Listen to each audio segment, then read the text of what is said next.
Hello, hello, hello, and welcome to Dolphin's Dive, the weekly strategically minded Handelabra stream hosted by Dolphin. Excuse me. Handelabra believes in civil rights for everyone and in being as inclusive as possible, so any comments or activity actively working against that goal are not welcome and will not be tolerated. You can follow us at Handelabra Games on Twitch and Handelabra on Twitter, Facebook, and YouTube. You can follow me personally at LewDolphin21 on Twitter, and on Twitch and YouTube, it's LewDolphin.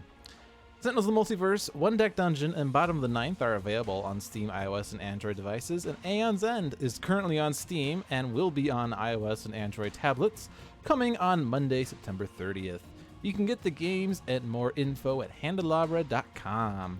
Woo, woo, woo! Aeon's End! If you missed my stream last week, or if you just missed everything related to Handelabra last week, Aeon's End was released on Steam. And we learned Aeon's End last week, and by learned I mean the basics. Hello, Sparky. So we are coming right back into it this week. Kind of have to, keep up with the learning experience. Can't just be like, all right, I played my one game and I'm done. No, it's a really fun game. I like it. So let's just hit quick play and see what happens. I have no idea what to expect here. All right, we have an encounter. We have things happening. Hello, Seamus. And then, okay. We have 2 Nemesis turns in a row. And now that means it will be my turn. And it looks like it's a solo game this time. And from what I remember reading in the rules, a solo game, you actually have 3 turns, which means that I have the next 3 turns. Woo!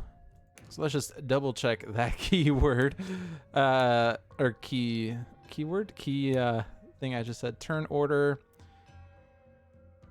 In a 3-player game, there's 1 turn order for each Breach Mage plus a wild turn order card. When the wild turn order card is drawn, you decide which Breach Mage will take that turn. That's cool.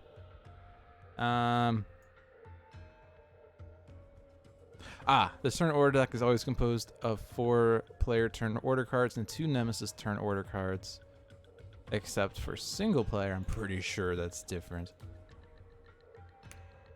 But I'm not sure. Oh yeah, here it is. There are some special rules in the game with only 1 Breach Mage. The turn order deck will contain 3 player turn order cards and 2 Nemesis turn order cards.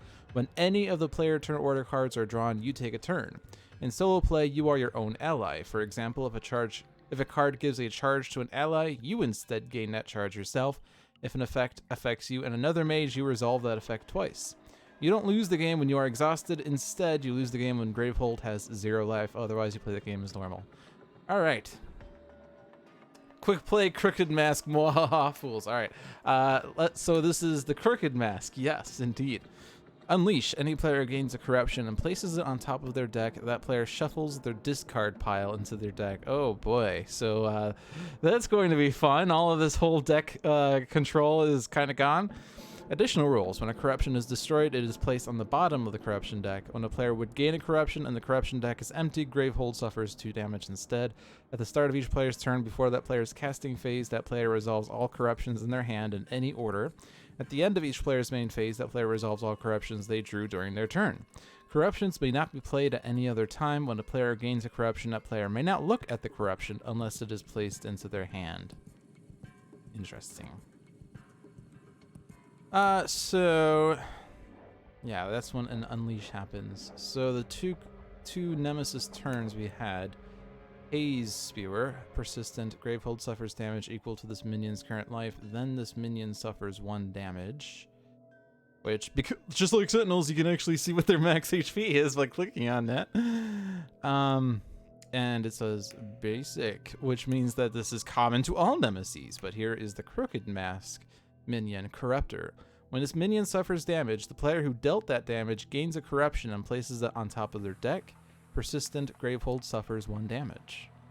So if we don't deal with this guy, then Gravehold suffers a damage. If we do try to attack this guy, we get corruptions. And whenever we gain a corruption, I can't look and see what it is. If I click this deck, I can see the corruptions though.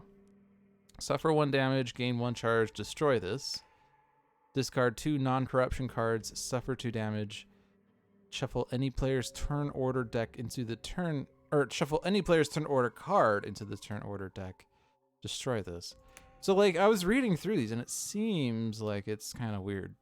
Gain a relic from any relic supply pile and place it on top of your deck. Suffer damage equal to half its cost, rounded up. Destroy this. Like, these are corruptions, but they also seem like, I guess that's the top of the deck is what I'm looking at. Place a gem from the least expensive gem supply pile into your hand. Okay, that one is probably annoying. But it's like, there is a positive and a negative for all of these corruptions. Which is interesting. Gain 3 corruptions and place them on top of your deck. So, when a corruption is destroyed, it is placed on the bottom. Okay, so it's not like these are temporary things, because it keeps saying destroy, which usually means that they're gone forever, but they just go on the bottom of the corruption deck instead. Okay. Well, we haven't gotten any corruptions yet unless I start hitting the Corruptor. We also have the Nemesis, who is at 60, which you can see up there. And the other important information are what are these cards we have over here? Well, we have Sifter's Pearl, gain 2 Ether, that word. Each player reveals the top card of the deck and either discards it or returns it to the top of their deck. We have Diamond Cluster, gain 2 Ether. If this is the second time you have played Diamond Cluster this turn, gain an additional 2 Ether. We have Bottled Vortex. Destroy this. Destroy up to 2 cards in your hand or discard pile. Draw a card. Interesting. So it's a cyclic card since you can play any number of cards during your turn. It's just a very temporary card. And you can use this to destroy cards in your hand or discard, which is actually pretty nice. You can control things. And this will also help with the corruptions that might be in my discard, although I guess it's either in my deck or my hand, so it's not as useful. I can get corruptions to my hand, and then I could try to destroy them. You may cast a prepped spell that you prepped this turn. If you do, that spell deals 2 additional damage. Gain 1 charge. Any ally gains 1 charge, which means I get 2 charges. Lava Tendril, while prepped at the end of your casting phase, deal 1 damage, deal 3 damage when casted. So interesting. Deal 3 damage, deal 2 additional damage for each prepped spell and an adjacent breach. Ooh.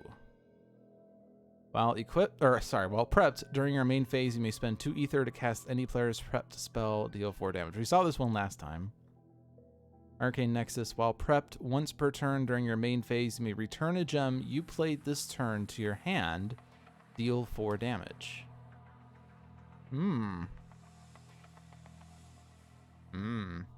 These are some pretty nice ones. Or at least they seem like they're nice, but I'm going to be told they're not nice. Phaedraxa, and I can't just click on her card. But it looks like we have breaches 2, 3, 4, but not 1. Also, this isn't going to be... I'm assuming we're not on the increased difficulty, but I don't actually know, because... Oh, I guess no, Gravehold's at 30.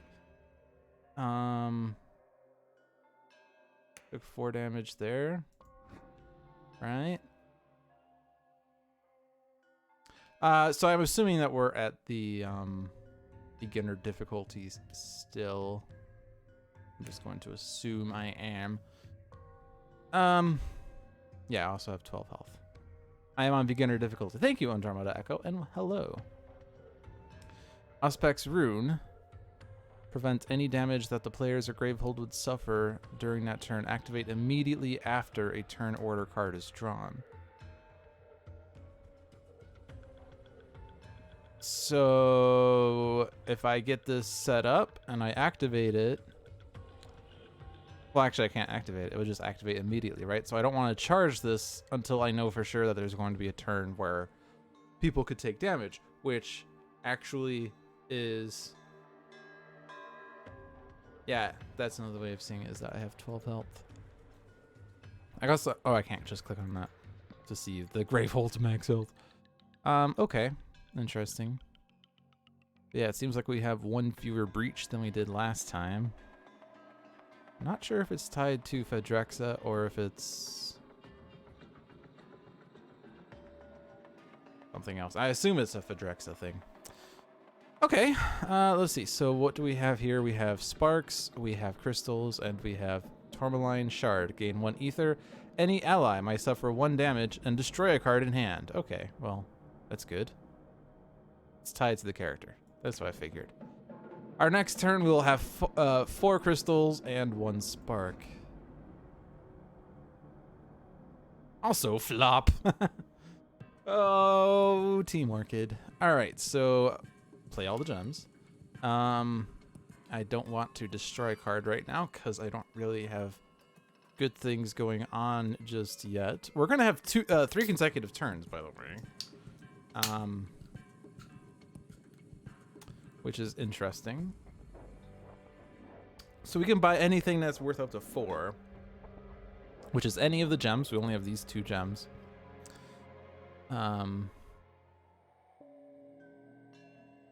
Or the bottled vortex, except I kind of don't really want to get that just yet. Can you cast a prep spell that you prep this turn? If you do, that spell deals 2 additional damage. Kind of need more spells for that to really be effective, because you need to have this card and a spell in your hand or drawn. Yeah, if I can get 2 diamond clusters, that's certainly nice, but we have to get 2 diamond clusters first. So I think we're gonna just get the Sifter's Pearl, because I mean that's a silver, right? I will also put the spell in. And then the order matters for the discard. Except not really, because we're going to draw them immediately in the next turn. So yeah, we need the Haze Spewer to be damaged, to reduce its damage to Gravehold. Put the spell, play all the gems. We have another 4. I'm gonna get another Sifter's Pearl. Oh my god, it's my turn again. Okay. All gems. Oh, gotta do damage. Yeah, that. In all gems, I don't want to destroy any of these cards. The top card is the spell. Well,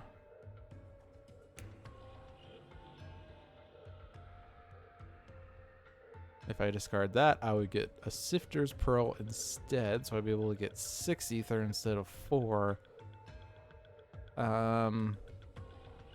But I kind of still, I need to make sure that I have spells going on. Okay, so we are at 6 ether. Do I want to get a spell? Do I want to try to have a ratio of 1 spell for every 5 cards, or do I want to just keep getting these gems? I'm not competing with any other player here, so this is all just my items.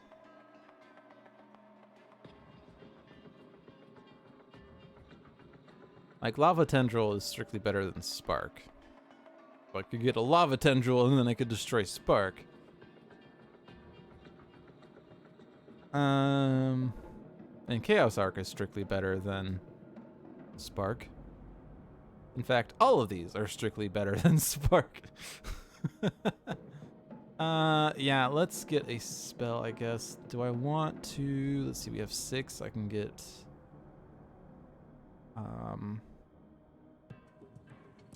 This would do 1 at the end of this phase and 3 on the next round. This would be 3 plus a potential 2 additional, but we don't have extra breaches other than ones I could focus. Which I can't. I mean, I could spend ether on focusing them to lower the cost of getting them opened later, I guess. Blasting Staff is incredible when you've got your engine going. Blasting Staff. Which one was Blasting Staff? Ah, this one. Yes. Cast a prep spell that you prep this turn to deal 2 additional damage. Yes, yes, yes. I'm gonna get a Lava Tendril, I think. Because that will... I'm just gonna get it. We have 2 left. I might as well throw it in there. Not competing with another player. Okay. So we're going to get... Oh, that's bottom card down there. So I get those 5 next turn. Then I get this gem. So I probably wanted to put the better ones on top. My turn again. Man, this game's fun. It's always my turn.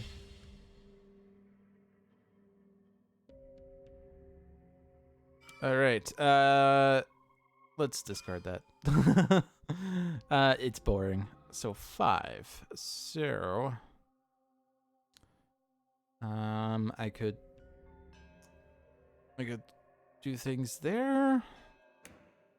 We're gonna have 2 spells next turn, but if I try to focus now, it's not gonna help with the next turn, right? So other than like this getting gradually more open, but let's get the Sifter's Pearl and let's increase that. Damage. Players collectively gain 2 corruptions and place them on top of their deck, but any player focuses a breach. Alright, that guy took himself out, so that's nice. Yep, there goes my crystal. Takes damage. And gains a card from any supply pile that costs 4 ether or less. Free card! But we kind of... Let's see. We have, what, 3 gems here? Or 3 ether? So I can't afford to buy another diamond cluster there. I'd probably throw it into opening this breach so I could put both of my spells in, I guess. Oh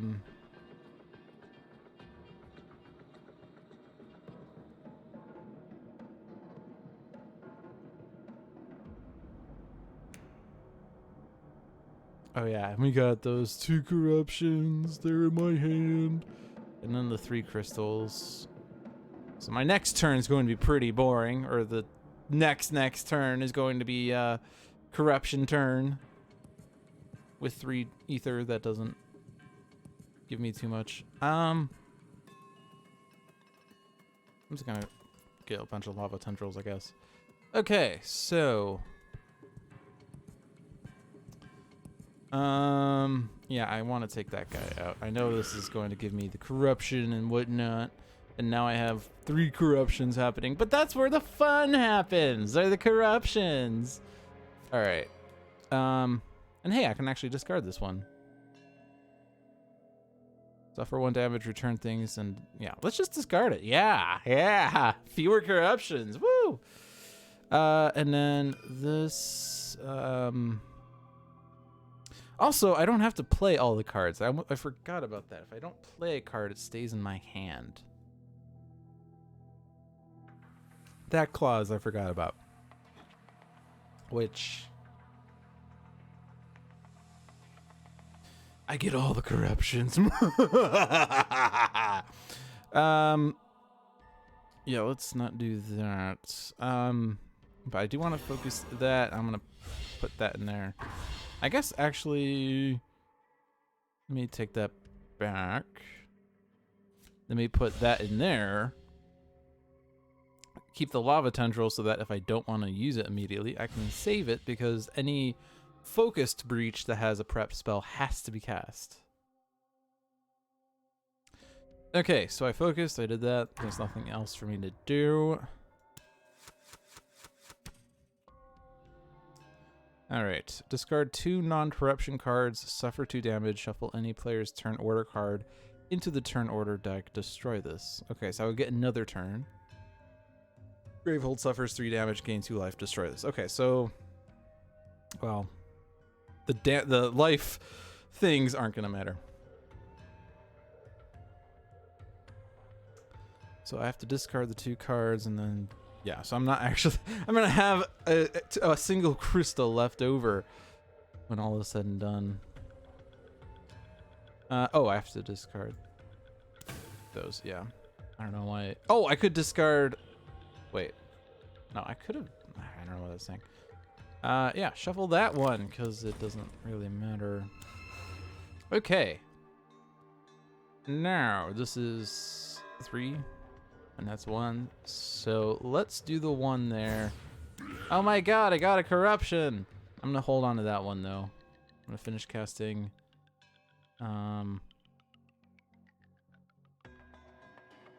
Click a nemesis or minion to assign the damage. Oh! At the end of my casting phase, that's what's going on. Right. Okay, so do that. I just want to get rid of him. I don't care how many corruptions I get. I'm rather corrupt as it is. Ha ha! I can't do anything with the 1 ether, but if I don't play it, then it stays in my hand. But I guess I would have 6 ether next round. So I'm just going to end the turn. End anyway. I'm going to destroy a non-corruption card, so I could actually start destroying that crystals. Gain a relic from any relic supply pile and place it on top of your deck. Suffer damage equal to half its cost rounded up. Destroy this. Yeah.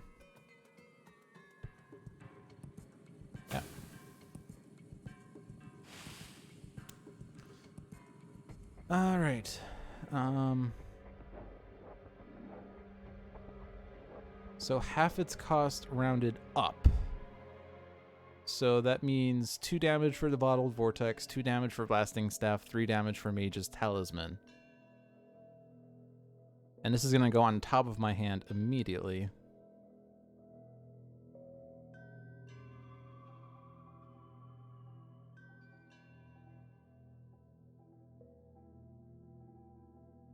I'm at 8 health though. I'm going to take 3 damage. That's a lot. I'll just take the Blasting Staff.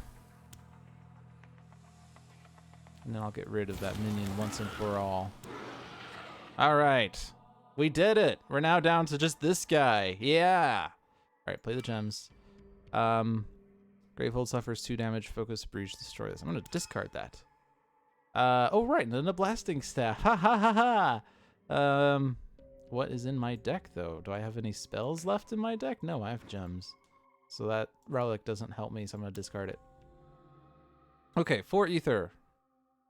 What am I going to do with the 4 ether? More spells. Discard top 2 cards of the Nemesis damage, Nemesis deck for each tier 3 Nemesis card discarded this way. Well, that card is interesting. Where was it? Bottom card. No, not bottom card.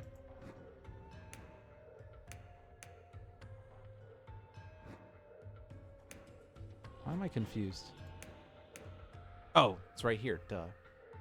For each tier 3 Nemesis card discarded this way, Gravehold suffers 4 damage. That's kind of interesting because that is a tier 2 card. And that effectively means it sucks when this is the end of the tier 2s getting into the tier 3s. If I'm reading that right.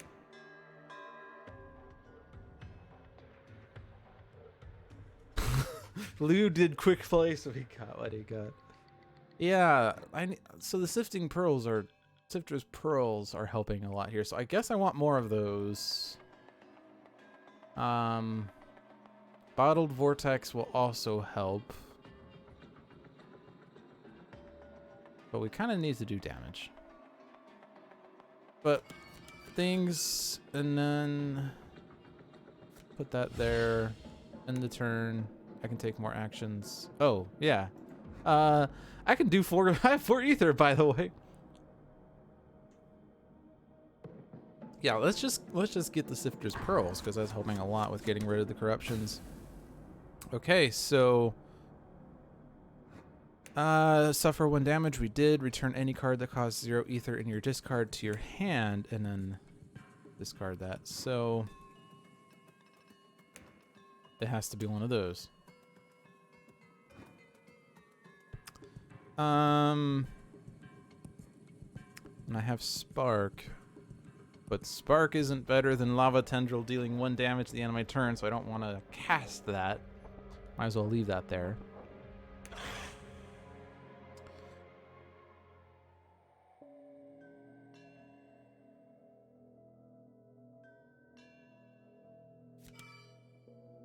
I'll discard that. I guess it does matter though, but I have 3 spells. I guess, I mean, but it's only 1 ether though, so that wasn't going to help me with anything. So boom, boom, boom. Skip. I can prep the spell though. And if I open this, I'd then be able to use an additional spell on the next turn. So I'm gonna open it and get that spell in there. This also has a +1 damage on cast. Which Lava Tendril doesn't benefit from the +1 at the end of the casting phase, but hey, that'd be cool. And I have 2 ether left, so let's throw it there. And we probably want to utilize this at some point. The next turn is either mine or Crooked Mask's, so let's see what's going to happen next. It's mine. And the corruption happened. Order not as shown. So what was the one? I guess I can't see it now. I took a damage, I think is what happened.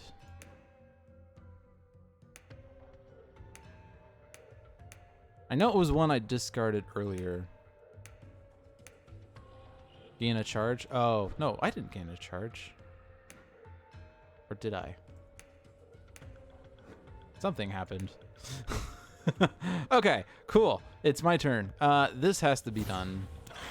No, it doesn't have to be done. Well, it should be done. It was done.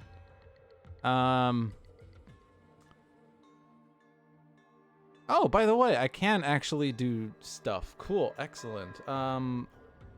So I want to do this then because we have 3 spells and a relic that can let me cast a prepped spell immediately. So if I use this, that spell deals 2 additional damage. Obviously, we would want to put that spell on this opened breach and then cast that. This would deal 1 + 2 + 1 is 4. This would do 3 + 2 + 1, which is 6. So this would do 2 more damage. But if I leave this at the end of my casting phase, it deals 1 damage. But I guess it needs to last through the casting phase, and that's not guaranteed. And it would have to last through 2 casting phases for that to deal more damage than to just do the straight up damage. So I guess I'm going to put that there. I'm going to cast it immediately. And then I'm going to... I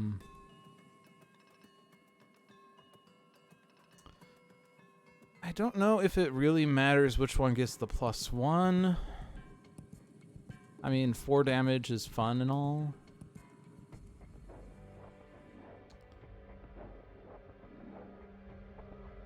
But it's still going to be the same amount of damage. It just might be spread better. I'm going to put it on the Spark. Player with the lowest life suffers 2 damage, or any player discards a prepped spell that costs 3 ether or more. And that's the persistent. Okay, so while that is out, that's going to happen. 3 and 2 is 5, so I wouldn't be able to get rid of him.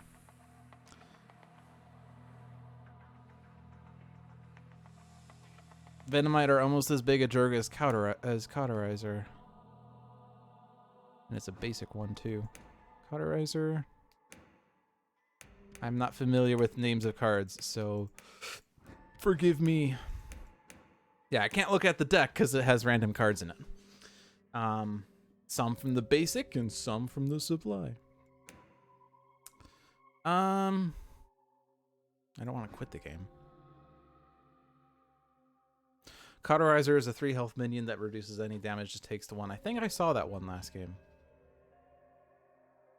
Okay, so I will have 2 more turns, and the Nemesis will have 2 more turns, but I'm not going to be able to cast any spells this turn.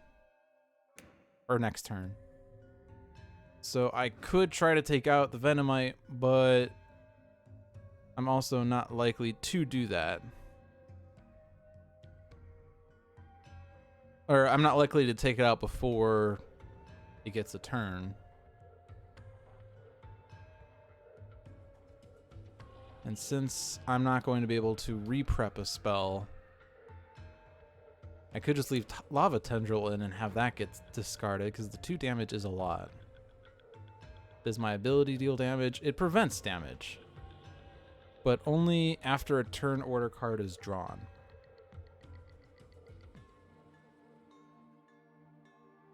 So if I activate this and use it right now, there's a 50% chance that it will do something.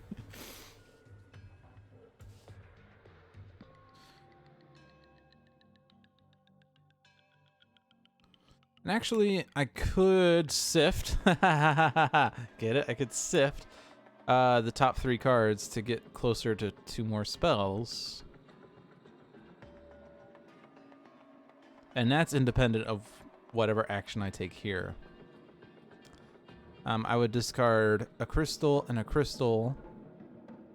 Maybe not the Sifter's Pearl. But...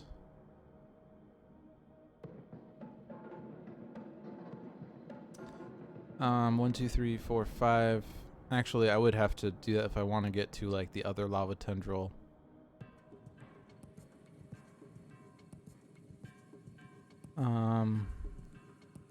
But again, I think I'm just gonna leave the Lava Tendril in, but I will use the Spark. I'm just gonna hit him because he's terrible. I finish casting, I'm gonna hit him because 1 damage, and I'm gonna discard and then discard and then yeah, well, that not done yet. Discard, then play all the gems. Okay, we're at 8. I could actually get the Arcane Nexus now. While prepped, once per turn during your main phase, you may return a gem you played this turn to your hand, deal 4 damage. That actually combos really well with Diamond Cluster because I only need 1 Diamond Cluster now. But we're more focused on Sifter's Pearl.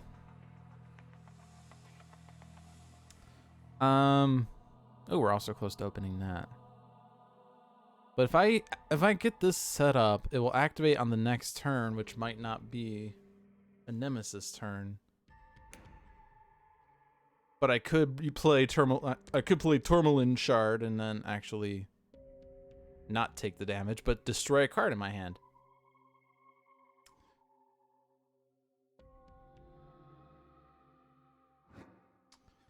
What to do, what to do.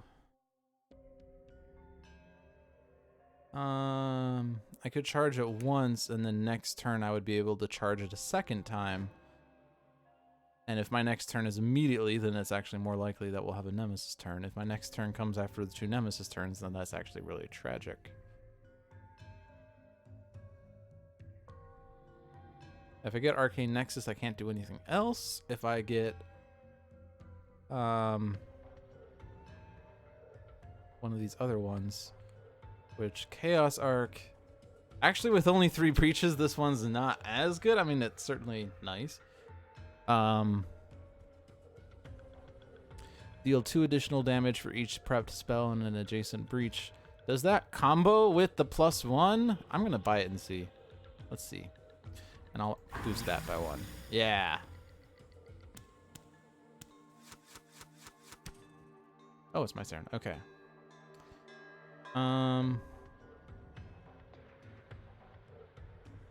So I am going to activate this or get that set up. Let's cast that since we're going to replace it. And actually not that way. I'm going to assume it combos with the +1. I'm like, it doesn't say increase the damage, it says deal additional damage. So I'm going to assume it's deal 3 and then deal 2 and deal 2, assuming there are 2 prepped spells next to it. So that, and I'll play it to get rid of it.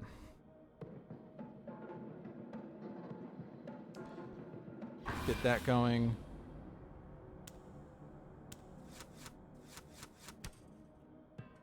Oh! Oh! Thought I had to do it immediately, but I can actually skip it. Well then, okay, this makes more sense. Yeah, let's prevent. And then let's suffer damage that's prevented. Unleash twice. Discard their most expensive prepped spell. So we get a thing, and now it's my turn. Yeah, so unleashing, get a corruption, and shuffle the discard pile. So now I have no idea what's going on in my deck because you unleashed twice. Thank you. Thank you so much for unleashing twice. Okay. If I cast a prep spell that I prep this turn, I can deal 2 additional damage with it, so I can actually take out the Venomite this turn. But it would be most effective to do that on a spark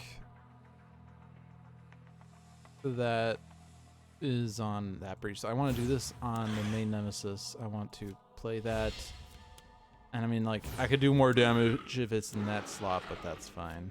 Do that. Actually, not there. Or does it matter? It doesn't matter. Might as well just put it there. I have 2. I'm going to charge. Gravehold suffers 3 damage, or any player discards a gem in hand. Repeat 5 additional times. Ew. Also, this is annoying because, well, I can only do this 4 times. All right, fine. You want to play this game? You want to do it this way? Yeah, it's great when it's a power 1 and I had no say in this. Anyway, Gravehold can suffer 18 damage. That seems pretty bad. I lose all my Sifter's Pearls and Tourmaline Shards. But I will get a Sifter's Pearl from Insatiable Avarice. I'm just going to discard all my gems to minimize the Gravehold damage. Unleash twice. Okay, well, that's great. I like this Nemesis turn. It was so good. Also, I'm now dead, but because... interesting.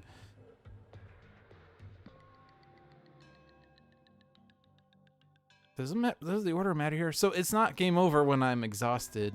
It's game over when Gravehold's exhausted. Can I make it through 9 Nemesis turns? Does any of this matter? Actually, I have no idea. Yeah, let's cast that. Actually, I have no idea what happened. I lost a breach. So what's going on here? I don't know what happened.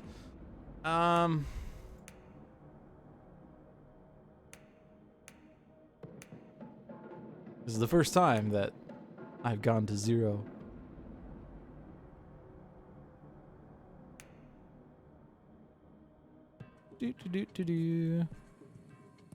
Exhaustion destroys a breach and causes the nemesis to unleash twice. You also lose all charges. Okay.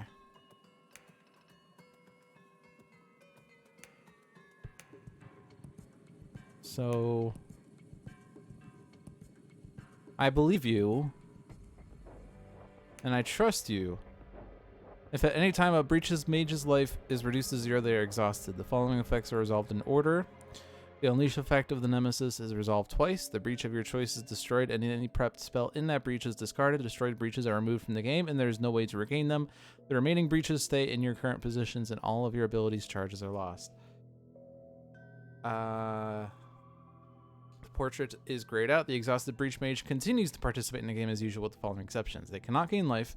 When a card deals damage to the mage with the lowest life, it always deals that damage to the non-exhausted mage with the lowest current life. Instead of suffering damage while exhausted, twice that amount of damage is dealt to Gravehold. This includes excess damage when the breach mage initially becomes exhausted. Oh boy. Okay, well, that's cool and all. So anytime I take a damage, Gravehold takes 2 damage. Great! Play all my gems. Return to deck. Charge that. Yes. Okay. Gravehold will suffer 4 damage. Discard those 2. And yeah. Alright, I have another turn. Good. Discard. I have no idea what my deck is because it was removed or shuffled several times. But let's leave that there. Yeah.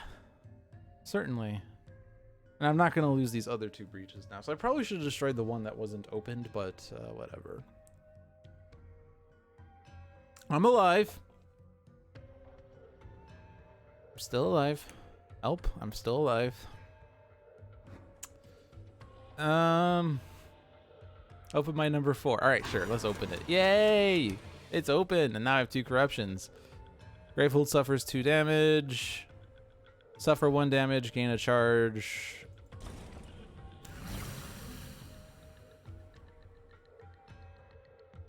No. Gem. And then, yeah, play both of those. Yeah! And now it's my turn again. Do that. 6 total, looked like. 6 total. It did 4 plus 2, yeah, so it wasn't actually as good. Damn. Oh well. He's at 32. We're halfway there. I cast a spell that I prepped this turn, so let's do that.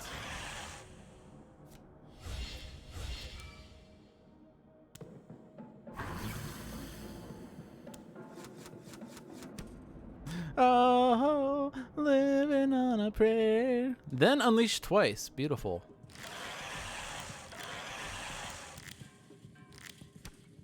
Oh, and it's your turn again. 2 different players each gain 2 corruptions.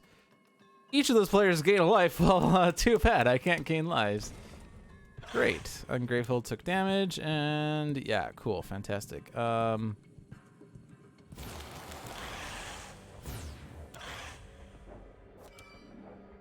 Discard. Yes.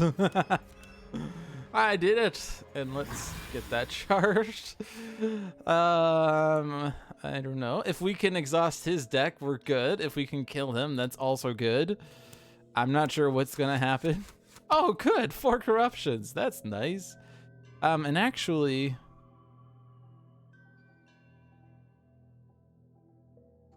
yeah, I have to do this in order to survive. All right, so damage is prevented. Damage will be prevented, so I'll just take the most expensive one because I'm greedy. Return any cost 0 ones. There are 4 of those. Discard one of those or discard one of those? Was it one of them? I kind of assumed it was one, and I was wrong.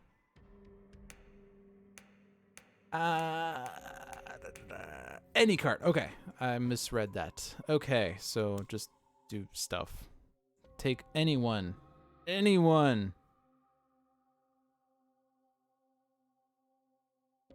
Which, I guess that one.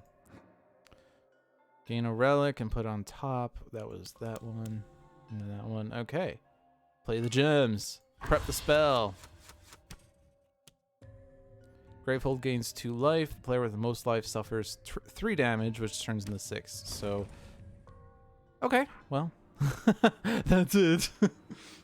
Gravehold was destroyed. That's what happens when you do quick play. All right, let's do another game.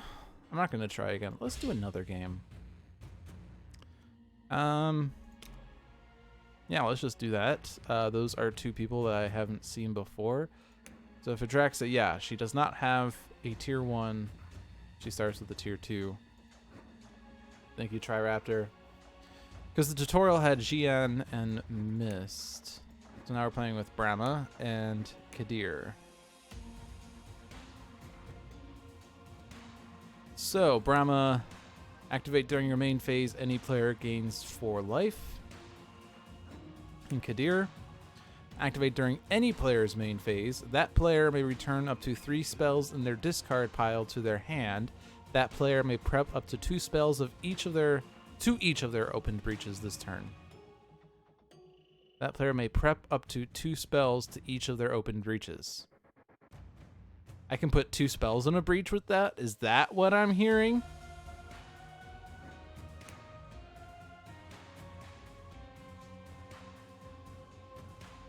Just play that one card from that one time that did that thing and win. All right, so and Andromeda said yes, so I'm going to assume it's yes. And your unique thing is Emerald Shard, gain 1 ether, or any player gains 1 life. Brama's spell, deal 1 damage, gain 1 ether. Interesting.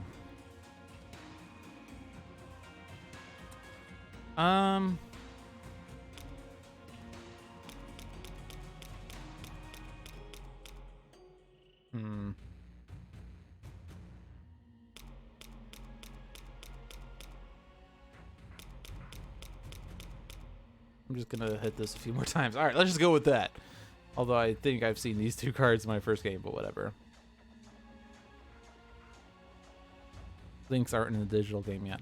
All right, we played Rageborn in the tutorial. We played Crooked Mask just now. So we have Carapace Queen, and we have Prince of Gluttons. I'm gonna play Carapace Queen. I have no idea how hard it is. We'll just assume I can do it. All right, so Brama and Kadir versus Carapace Queen in the environment. Okay. So, Carapace Queen. Unleash, place 2 husks into play.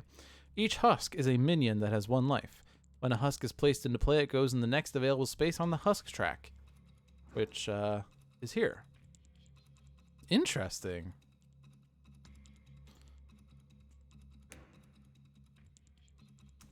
When a player deals damage to a husk, that player may suffer 1 damage to distribute the damage dealt over multiple husks.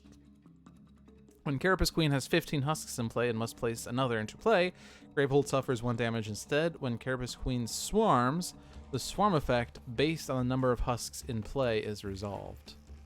And these are the swarm effects. So place 4 husks into play is that swarm. And that's what it says there as well. And when there's 4, 5, or 6 in play, any player discards a prepped spell, place 2 husks into play. When we have 7, 8, 9, or 10, Gravehold suffers 5 damage. At 11 or 12, the player with the lowest life suffers 3 damage, discard a husk. And at 13, 14, or 15, the players lose.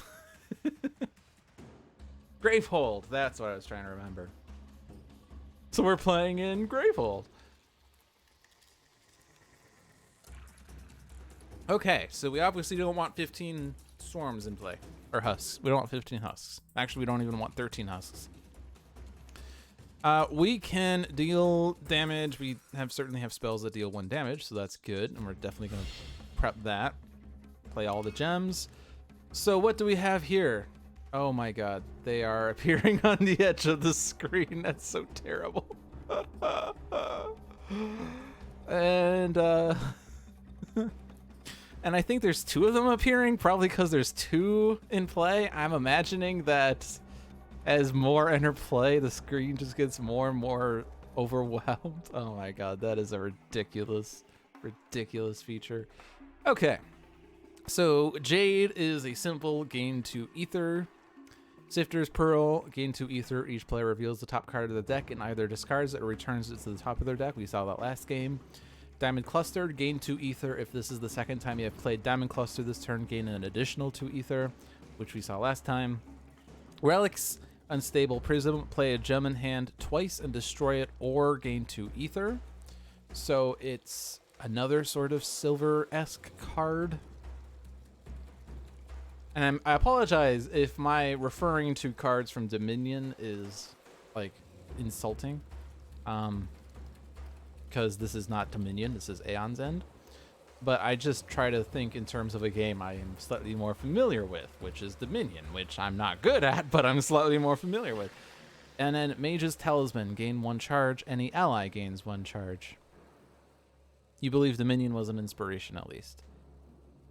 I mean, Dominion is what, like the father of deck building games, because the whole idea that you're building a deck from a supply was what Dominion created, right? Ignite. Deal 2 damage. Any ally gains 1 charge. Lava Tendril. While prepped at the end of your casting phase, deal 1 damage. Deal 3 damage. We saw that last time. Wildfire Whip. While prepped during your main phase, you may spend 2 ether to cast any player's prepped spell. Deal 4 damage. We saw that last time. Consuming Void. Destroy up to 2 cards in hand. Deal 3 damage for each card destroyed this way. You meant more direct than that because the designers probably said it. Okay, fair enough. And unlike Dominion, these cards are very limited in supply because Dominion has like 40 gold and 80 silver or something. And then the supply cards, I think it's 10 per deck. And then victory cards, I know like provinces are 8 or it's 12 if you have enough players. I've never heard of Dominion. Well, it's a deck building game like Aeon's End. That's a little backwards, I guess. The difference is that you're playing against people. You're trying to win versus other players. So it's competitive versus cooperative. I kind of like the cooperative aspect of Aeon's End because I like working with people. I don't like playing against people because then either I feel terrible because I play terribly, or I feel terrible because I beat my other friends and they sucked. You shall sit here and cheer me on. You're so good. Okay. So let's see. Deal 2 damage. Any ally gains 1 charge. So that's actually good for getting these charged. That's the equivalent of 2 ether that is going directly into a charge. And it's certainly strictly better than a spark, of which we have 2 in your next round. And we could certainly get this one focused to cast both of those, but then you won't have any ether next round for anything else. 4 players with timing clusters becomes cutthroat. So... And I don't know what unique cards are in here because I didn't check it out before I started this game, but it does remain to be seen if we need to kind of mitigate our decks as much as we did in the previous game. Now Jade is a safe thing because that's... I mean, it's going to bloat my deck, but it's better than Crystal. And we can use Unstable Prism to actually get rid of my crystals and increase the proportions of jades and make sure my gems are in order. So I probably want to get jades and unstable prisms in some order, and probably having 2 diamond clusters in both decks is fine as long as they're kept close together. That would be 3 ether across 2 cards, or 3 ether per card across 2 cards, which is very nice. There's not really a reason to have 4 diamond clusters unless they're separated, because you can't play it 4 times and get another set of ether. So do I want to get 2 jades? Do I want to get a jade and prep this? I kind of feel like we're not going to have to worry about survival in this game. However, Gravehold does have to survive. And we can't heal Gravehold directly. I think there was actually a card. Oh yeah, there was a card in the tutorial that said destroy this to heal Gravehold.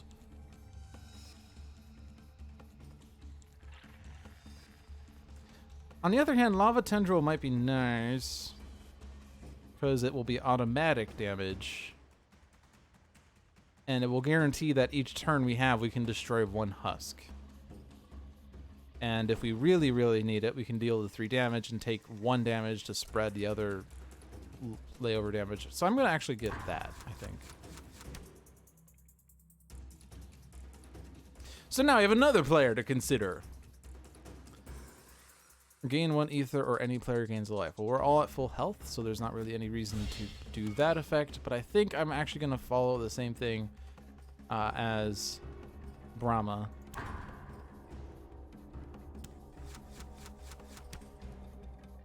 Alright, thanks for stopping by, Team Orchid. Hope you enjoyed your stay.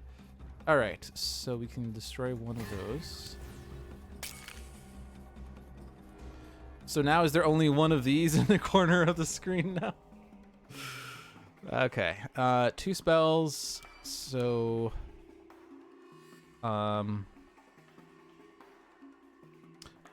was the thing I did actually giving me an ether? Ah, yes, yes, okay.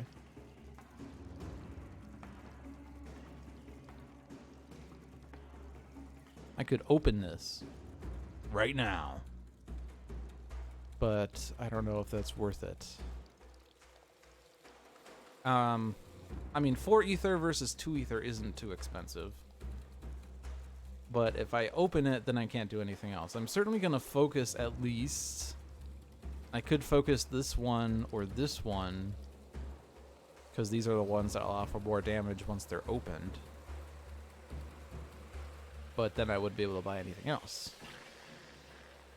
In my next round, I'm going to have a spell and 4 gems. Focus 4 or get some diamonds. 4 is cheaper than 3 to open. Correct.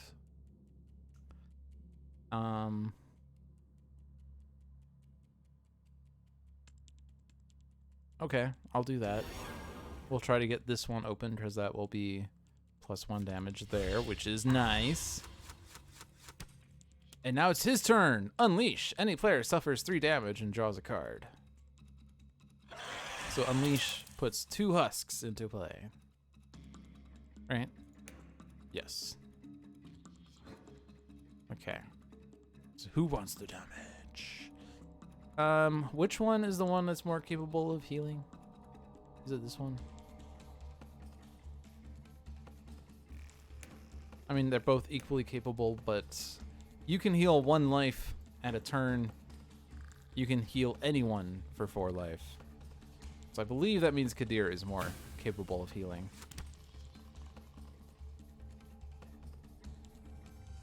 Because she has more options. We have dropped 2,000 frames in this game, so I apologize if it's been... It's one of those nights, which is most of those nights, where my internet has been having issues. Also, I guess the other decision was who wanted the extra card, but that's okay. Can't really go back now. We learned information. Or we didn't learn information. Because decks are not set in stone, but I forget exactly what the rewind rules are in this game. Or not in this game, but in the digital game, because it's a... Ah, jeez. Rewind does not exist in the physical tabletop. Okay, well, I'm definitely going to do that. I'm going to play all the gems. And I can put 1 spell in.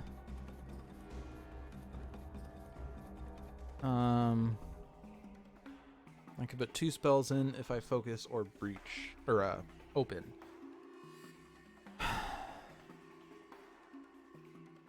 I think I'm just gonna open, even though focusing the +1 might be better. But I mean, like, there's no reason, like, if I'm gonna go on breach 2, there's no reason to focus versus open because I can't do anything else with my ether. So the question is, do I open 2, do I focus 3, or do I just say screw it and get a Jade, or the Sifter's Pearl, or the Unstable Prism? I think I'm gonna open. And we're gonna certainly put this in, and since both of these are the same, doesn't matter what goes where. If there's at least 1 husk in play, prevent all damage dealt to this minion. Well, that's evil. Persistent Unleash. Well, that's evil too. Well then, so your damage is prevented and you're putting husks into play. And you're putting 2 husks into play. So I think we need to get rid of this guy. We also have to, like, get rid of the husks, but yeah. So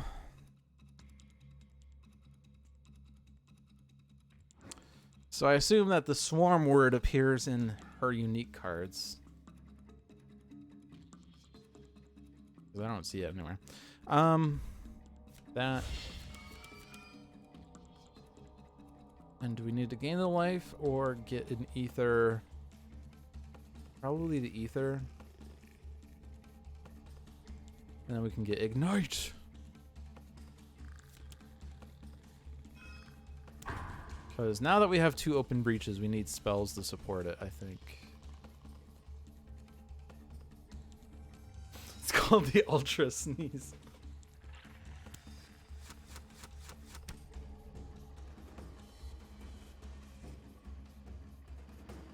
Okay, so this has to be done, and this, well, it doesn't have the +1 because it's not open yet. But I can get rid of that. Yay! All right. Breach is gone, or Unleash is gone. And that is going play all the gems.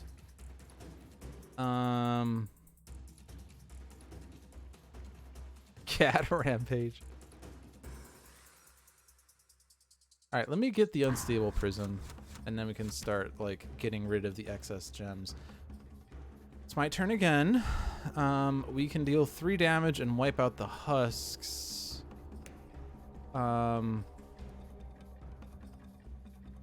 To suffer 1 damage, to distribute that damage over multiple husks. And that's probably worth it so that we can focus on Brood Womb.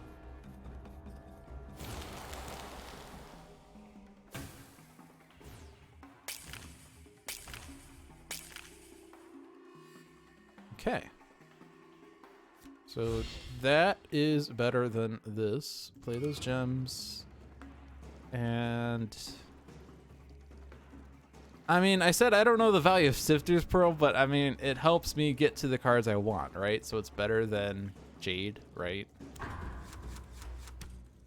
Other than the fact that we have a limited number. Oh boy. Bad time to find that card. Okay. Does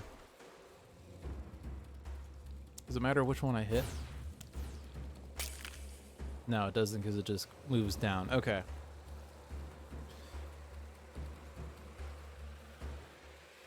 So that, play the gems, and let's get the Unstable Prism.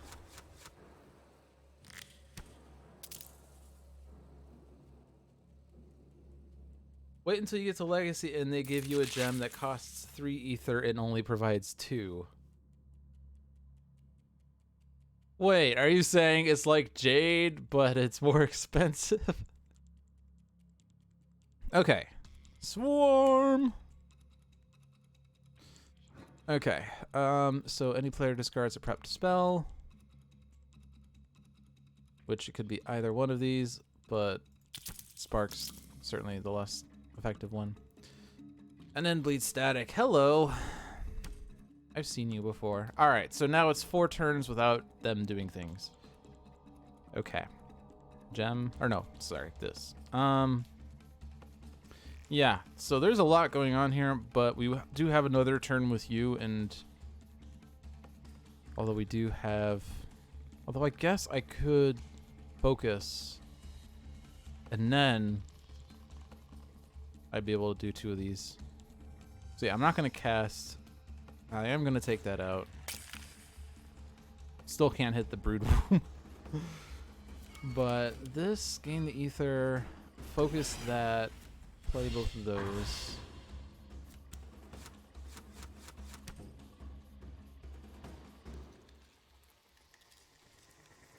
And then this gives me the ether. No, gem. Oh yeah, I also get 2 ether from this. But I could get rid of that. Yeah, so do that in order to get 2 more ether. I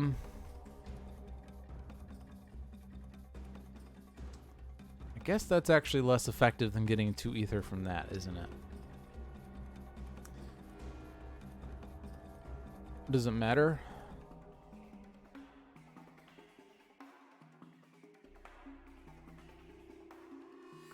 So I have 4 ether.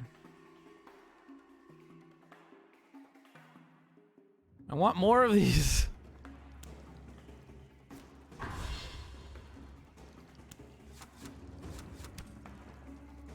All right. Oh, husk track. I want to see the husk track. I guess it doesn't really matter, but I want to see the husk track because it looks better to me than just seeing numbers there. All right, get that. Top card is, yeah, so we can just. Oh, right. Oh, man, that's actually really powerful. Okay, discard. I didn't realize it was each player because I played it in a single player game. Okay. 4 ether. If I open this, then I could put the spark in there. Yeah, I'm so greedy. I want more things.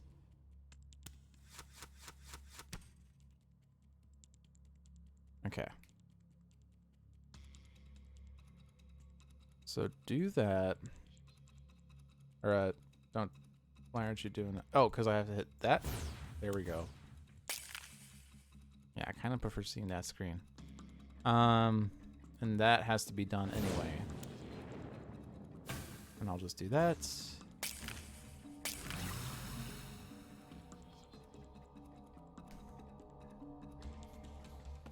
What wasn't there another effect there?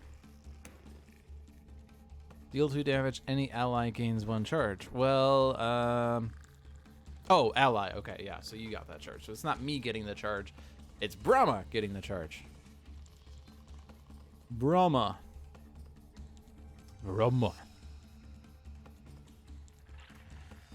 So this would deal 3 damage and will wipe the husks, or it will deal 1 damage and keep 2 husks in play. And then I won't be able to hit this later if I had a chance. Well, I kind of want to do it now because I'm greedy.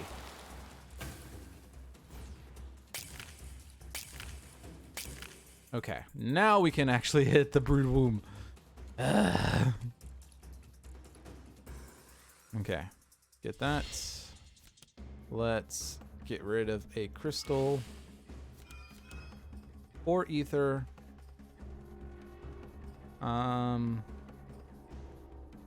Let's get that, since that's good. Stop having turns. Husks have 2 life. Well, that's cheating. Having another turn, that's also cheating. Stop having turns. Jeez, I know I just had 4 straight turns, but stop having turns. Damaged husks heal to full life at the end of each turn. Immediately unleash power 3 Carapace Queen Swarms. Yeah, that's great. That's fantastic. There's no point in doing this spell if that's just going to heal up, and I kind of don't care about Venomite right now.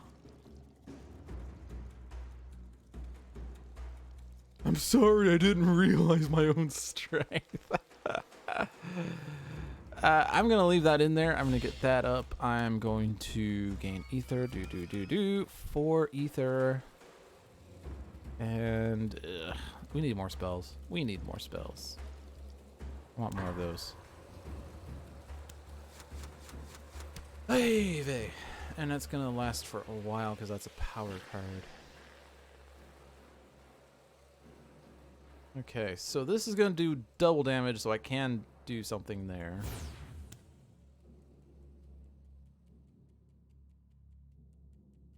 Except that's asking me a question that seems weird.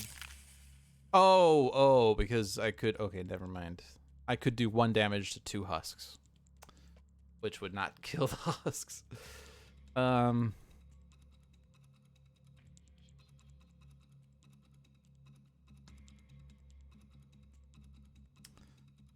And if I don't use this, they would heal up, but I'm gonna save it still.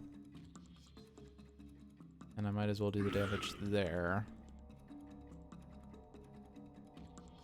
I mean, I guess technically I have to worry about bleed static going off. But we actually know it's gonna go off on their next turn, so that's not terrible. Let's get that, and let's actually focus that one. Now it's my turn. Deal 1 damage, gain an ether. Okay, well,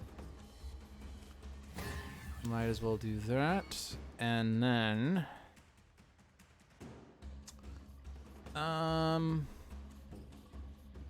you're actually going to be able to hit things with these sparks if I take out the husks. So I'm going to do it.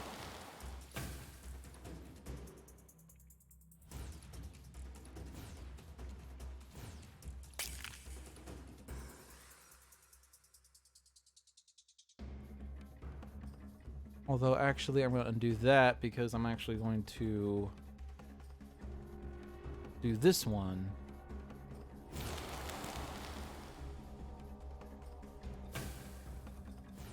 Or no, it's not. Or no, it is opened. So it's doing a +1, isn't it? Yes, okay.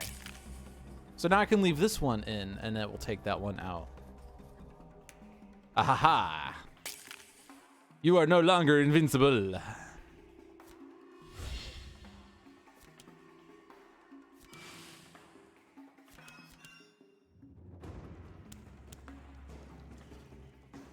I don't really care about the the crystals anymore.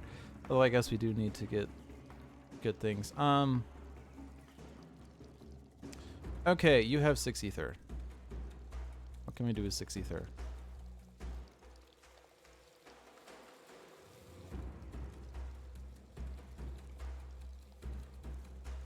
Get charges.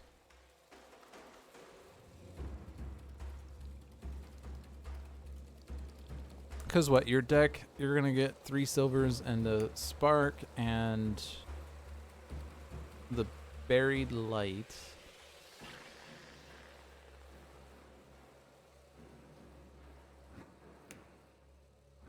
I feel like I need to actually get better gems. I mean, we're getting Sifter's Pearls, but it's so hard to get 2 diamond clusters next to each other unless you get 8 ether. And if I get 8 ether, then how am I getting 8 ether? Oh, yeah, because that's actually hard to get 8 straight ether.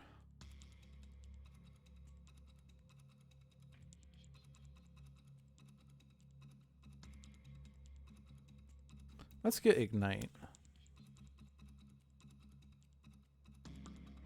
And then I'll just get a boring Jade. However, sometimes it's good to not buy stuff.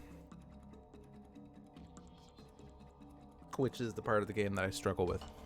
Okay. So I'm gonna damage you because I actually can. I guess if this goes off, you're gonna, Brahma's gonna suffer damage, but we're not really too worried about our health because we can heal. I guess I don't want to lose Sifter's Pearl, so Unstable Prism is just gonna give me 2 ether, which is fine. I want to return that to deck. I want to discard that. Alright, so if I focus, I can play all these spells. Let's put that in a slot where it can last. I mean, this is gonna put... Actually, if I play all of these, Kadir is gonna be at risk of taking 6 damage, which is not good. So maybe I don't want to play all these. Maybe I just don't want to play Spark. We won't play Spark. 4 damage is okay, because we can heal someday, eventually, maybe.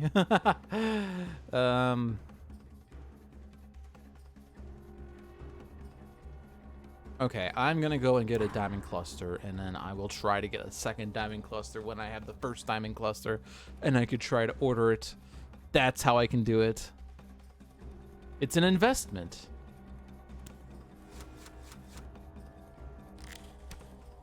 Okay. 2 And that can be 1. So I'm going to do that. We can get rid of you. Yay. I mean, I could get rid of this to not take damage, but currently Kadir's taking damage, so that doesn't matter. And I'm going to leave that in so I can take out that guy. Yay, we did it. Okay.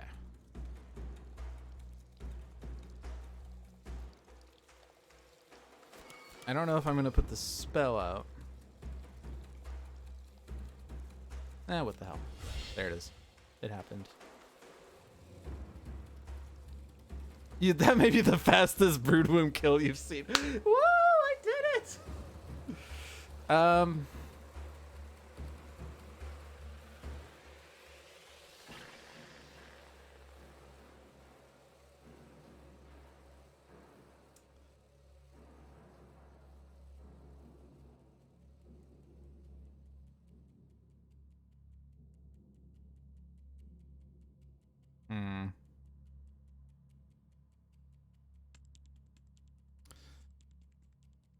How happy am I with my deck right now?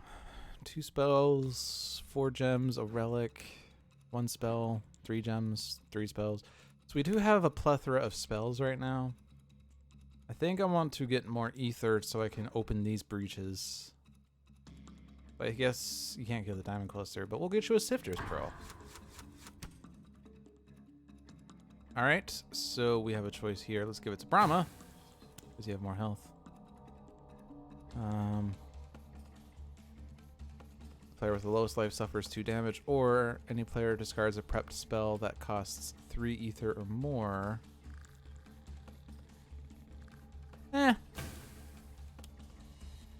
Unleash twice. Okay, sure.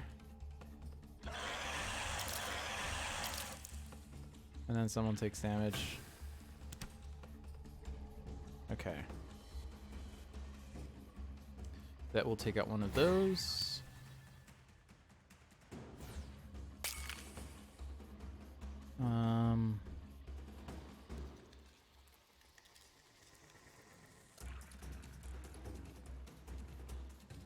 This is going to go away eventually.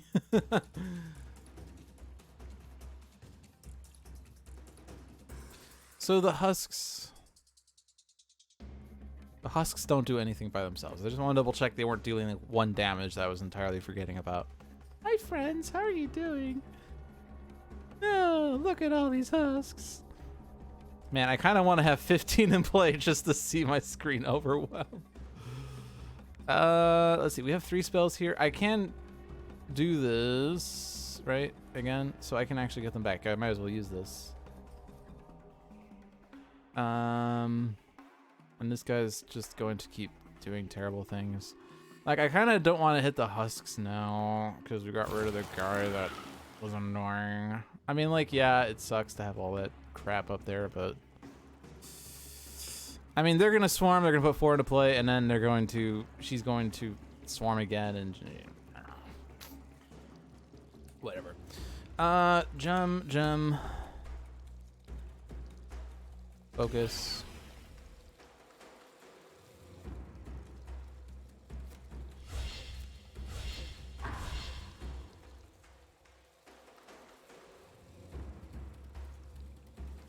Yeah. All right. Brama suffers 3. Yeah, okay, I don't want to do that though.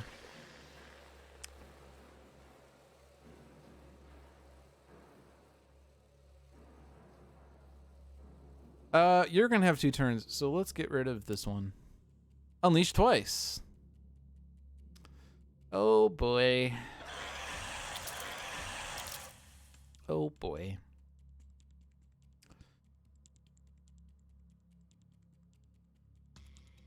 Well, the most expensive prepped spell. Actually, it's a tie between these 2.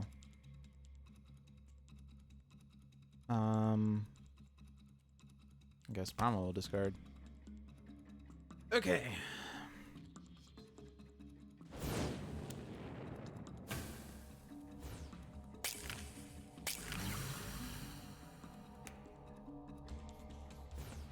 Yeah, we have to get them under control again.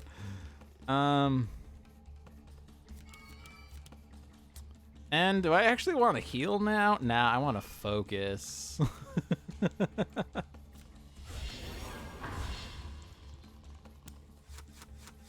Oh my god, I have another turn. So currently, if they unleash, Gravehold suffers damage, which Gravehold is at full health, so maybe that's a little better than having my players take damage, although I guess these effects aren't as bad. And it's really this what's causing us problems. But I guess I want to leave a prep spell that costs 3 ether or more, so I kind of want to leave the lava tendrils in. But I do have these 2 spells, so I probably should just use one of these.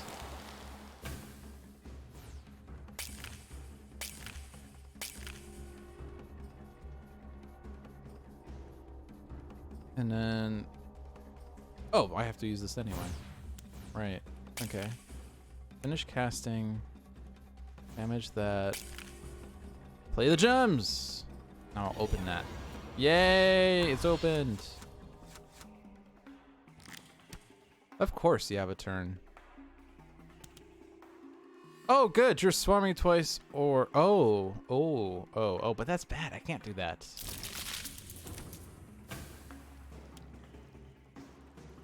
I don't like this anymore. It's because we're in tier 2. That's the problem. Unleash twice and get 4 husks. Oh, look at you. You're now all sorts of weird. You're bouncing around. You're confident in your swarming. Jesus. Or place brood back. No, I don't want to do that. I don't want to do any of these things.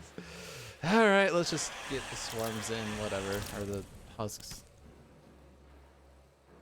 Okay, you got rid of your 2 turns. Why is it that you always have like 2 straight turns right away?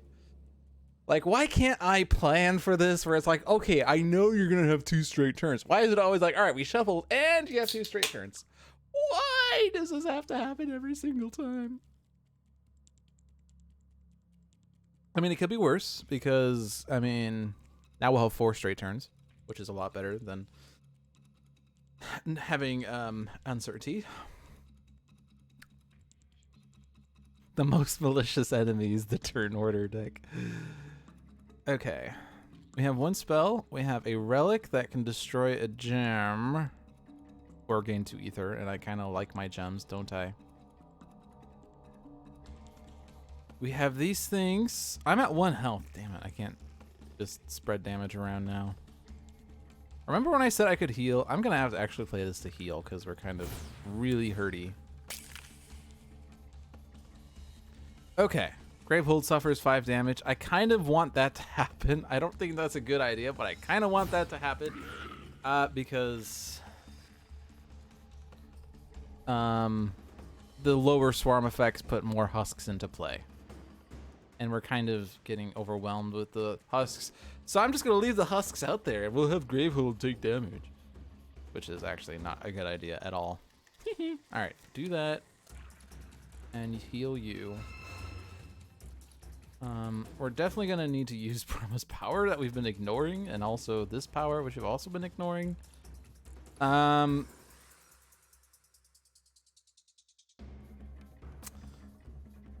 Okay, but we can also get a diamond cluster now, and we can order this that the diamond cluster is on top of the deck and placed next to this diamond cluster. Let's definitely put that spell. We might as well put it in that slot. I might as well do that. Discard. Unless we were going to draw a thing that could destroy, but we aren't. I don't want to play in gem twice and destroy it, so I'm just going to gain 2 and then that. So now I have 6. So I'm going to buy that, and I'm going to discard the diamond cluster next, and now they'll be grouped together. And now I'll go ahead and charge that, discard that first, and then Put that closer to the top, and then that. Okay, and now the next turn is Brama's. Also, Nemesis can get 4 straight turns. Yeah, like if their last 2 turns are Nemesis, and then the 2 turns in the next round are Nemesis. Yep. Okay. I'm gonna do that on the minion. And then we can destroy Crystal. Get that spell. Are you going to... Come on, let me see. I want to leave the Husk track. You're not going to get that relic, so you might as well discard. And you aren't going to get the relic, so you might as well discard unless it's there. It's not, so discard. Discard, return to deck. Okay. 6 ether. I can actually get this charged and then use it immediately.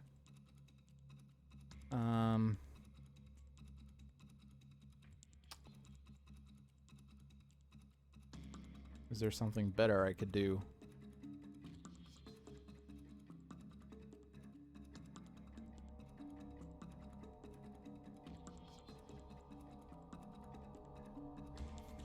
We haven't gotten the Mage's Talisman yet, and we probably should get the Mage's Talisman. Although I guess it's gonna be slower than fully charging Brama's thing. Yeah, let's be safe. All right.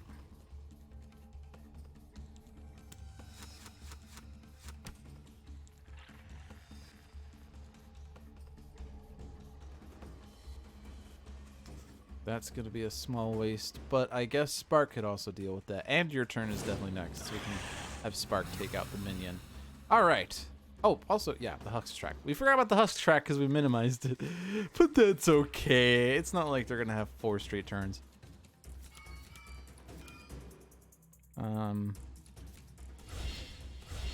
Okay, that will help take care of the minions a little more easily.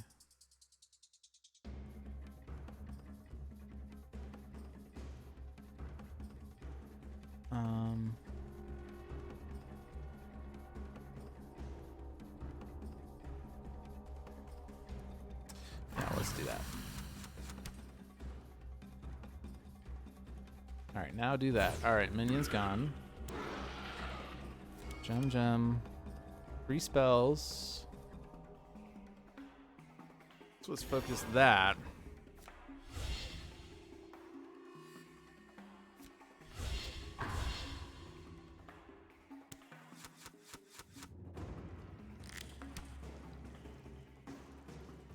What? You're not taking 2 immediate turns? What?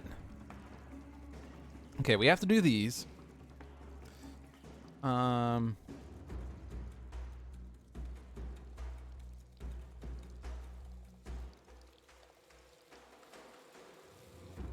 kind of just want to damage the Carapace Queen directly. Gravehold suffering 5 damage? Yeah, that stinks.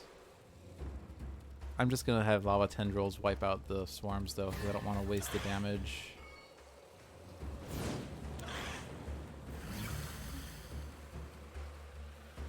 Oh.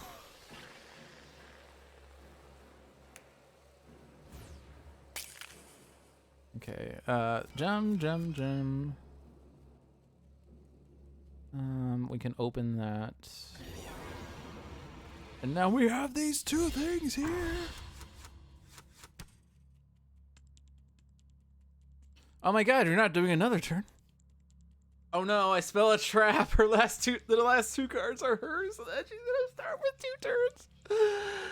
turns. Okay, do that to you because you have the damage boost. Finish casting. Attack a Husk. Place that in that slot. Place that in that slot. Ah! Actually, I could keep the diamond cluster in my hand and then I would draw it. Okay, so we're not going to play it. Because I don't think there's anything I could really do with it other than charge this. but I do value Unstable Prism more highly than a crystal. So I'm going to play a crystal and then end my turn.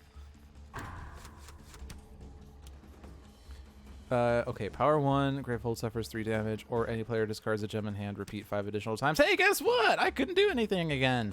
Okay. Well, the good news is with 2 players, I actually have slightly more options here.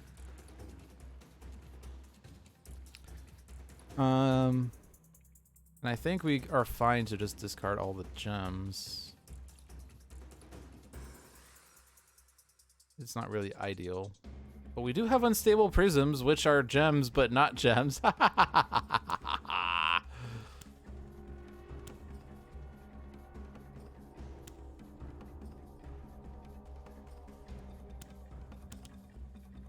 To discard, lose 4 charges. Power 2, Carapace Queen Swarms. Unleash Carapace. Carapace. Yes, Carapace. And yeah, Carapace. Yes, I think that's accurate.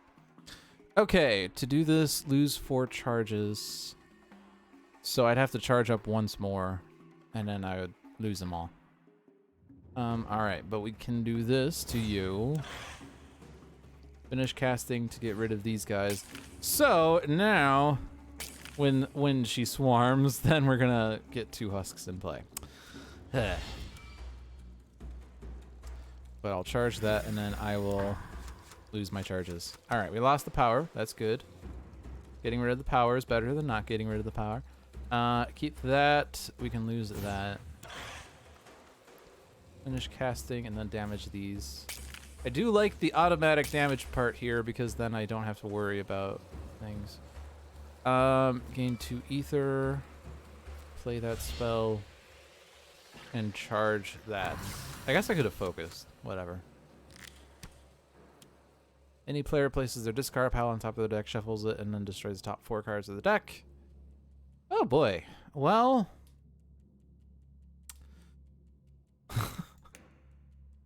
How many of these cards do we not care about? Actually, Brama's deck is super thin, but... And unfortunately, she drew most of her crystals. Kadir, well, has the most less useful cards. Not useless, but less useful. And that's probably the best. We run the risk of losing 1 or both diamond clusters, but that's probably a better sacrifice than Brama destroying. Although, I mean, there's not really anything too exciting in here. Like, we're getting at most 2 ether or sifters or a spark. So it's probably better for Brama to do it then, because we run the risk of losing the diamond clusters, we run the risk of losing unstable prism. Emerald shard, which isn't necessarily too good, but it does provide for an option for regaining life. We'll just have Brama destroy 2 cards. And I don't know what those cards are in my deck, but let's see. We can look here. Unfortunately, 7 of these cards are Brama cards. We did lose an unstable prism. That was certainly not my decision. Sifter's Pearl, we lost. Spark, we lost. So we lost a crystal and then those 3 other cards, because the other crystal, like the only other cards that could be in here are ones we destroyed with unstable prism. Okay, so spells. So do that to the queen. Save the rest for the husks. Play all the gems. So the question is, what is the other card in your deck? Well, I guess it doesn't matter because you're going to draw, but let's just... Oh, right, that wasn't me. Oh, yeah, you can... Yeah, return that to deck. That's fine for you. Okay. And then the spell. There is an open slot for that. I'm being dumb. I have 4 ether. 5 ether. Sorry, I wasn't even looking at the right place. Okay, 5 ether. Mage's Talisman time.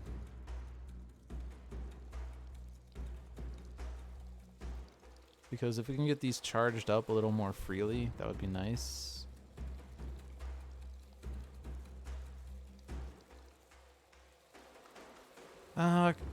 We already have a bunch of lava tendrils. Wildfire Whip deals 4 damage by itself, and we can spend ether to cast any player's prepped spell, but we don't really have too many spells. We did lose a bunch of ether, but on Brama's end, so I'm gonna give the Mage's Talisman to Kadir. Oh, hello. How are you doing?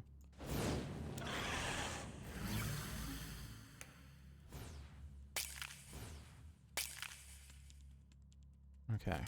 Yay! 6 ether. I did it. And do I want to do the heal or do I want the 8? What am I going to do with all of my ether, though? I guess I'll heal Brama. We have 7 ether. I can charge this.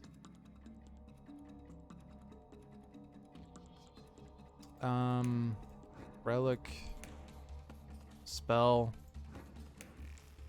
gem, relic.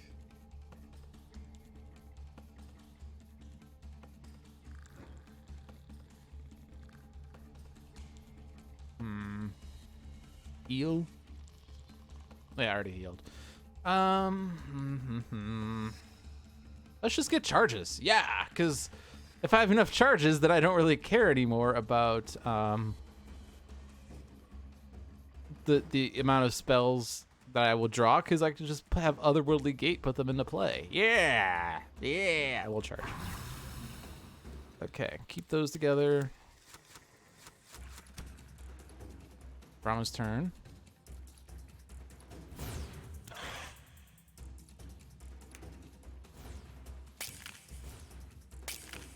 Okay. Gem. Hey, Licky. Yeah, let's focus that. We're more focused on getting spells into play now.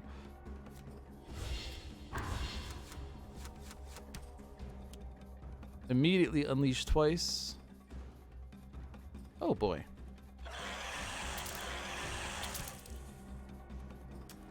I mean, we're actually keeping the husks somewhat in check very efficiently thanks to the lava tendrils.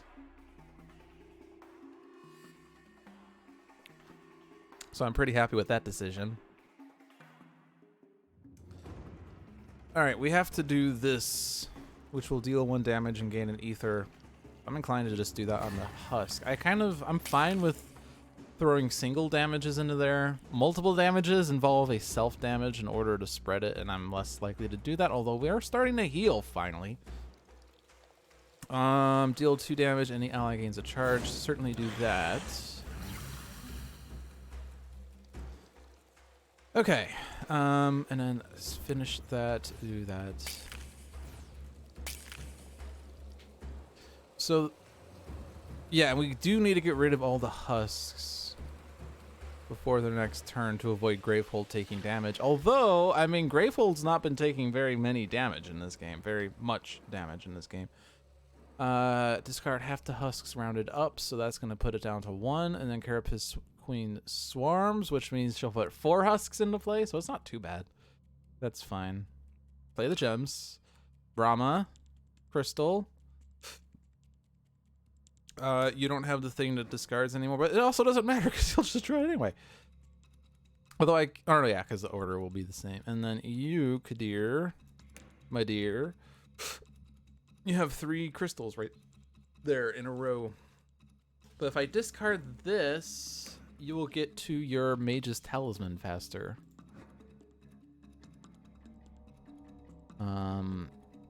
Yeah, I'll discard that. Spell, 7 ether. Consuming Void is expensive to use, and my deck is, my deck is super thin, so I don't think Consuming Void's not going to be useful. Like, we kind of need to get you, like, we lost most of your good cards, so we need you to get good cards back. So I'm going to give you that and that. Or not good cards, but, like, we need you to be able to get ether a little better, I guess. Okay, do that there. Lava Tendril's probably better if it's in slot 2, so I can save the +1 damage on cast for something that actually is going to be used, but this has to be opened first, which I could have done on the last turn. I just forgot. Okay. Gem.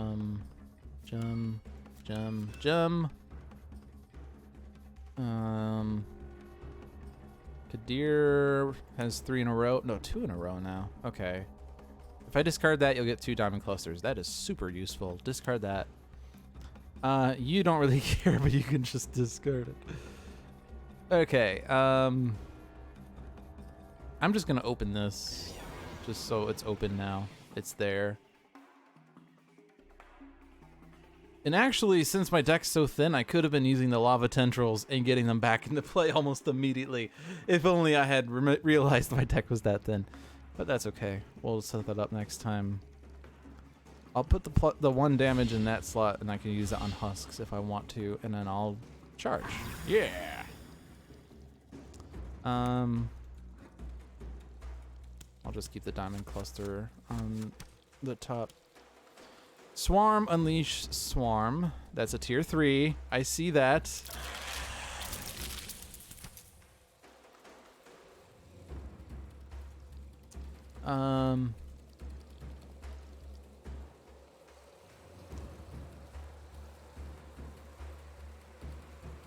So exactly what happened then? Swarm, unleash swarm. So you were down to 1. You swarmed, so you put 4 in play. Why do I feel like not as many things happened as it should have? Yeah, I have not used Kadir's power yet, and I do realize how powerful it is. I've just been bad at getting that set up. Swarm, unleash swarm. So swarm should have put 4 husks into play. Unleash should have put 2 husks into play. Oh, and then Gravehold suffered 5 damage. Okay, now I know what happened. It just happened so fast I couldn't pay attention. Okay.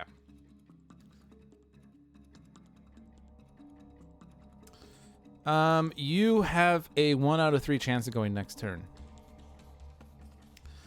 So if I want to avoid Gravehold suffering too much damage,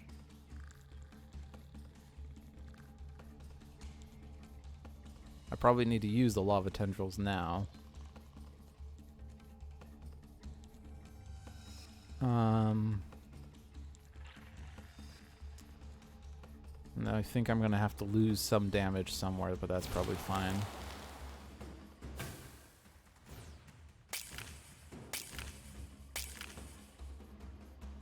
Yeah, stack the lava tendrils in 1 slot and have them just keep doing that in the singular slot. Yes. That sounds like a plan.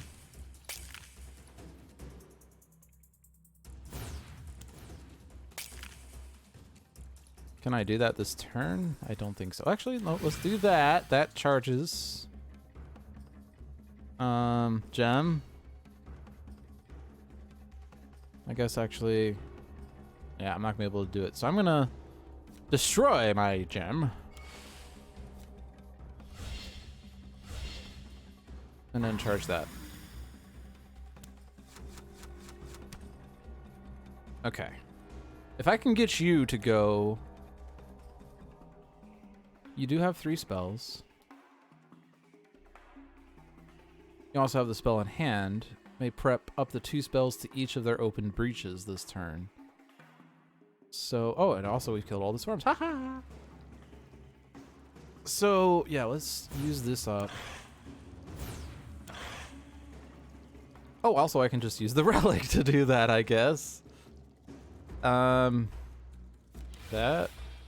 Then I use this to move up to 3 cards, which will be those. Well, I guess that's actually what I wanted. I don't really care about the sparks, do I? Put those in that slot, since we're saving those for the 1 damage. And then put these in slot 3 because they will each get 1 damage. Whoa! Alright, cool. Excellent. Good. I'll get... The other diamond clusters right there. Right there.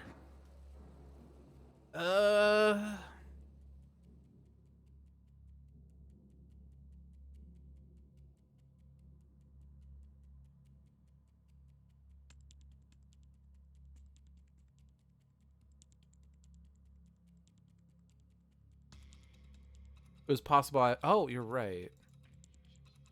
Yeah, actually, let's be, yeah.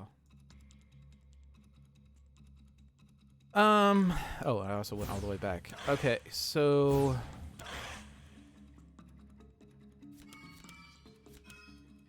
because if I buy that, then I charge, and I do that, and I get all of those back, then I can do all of those.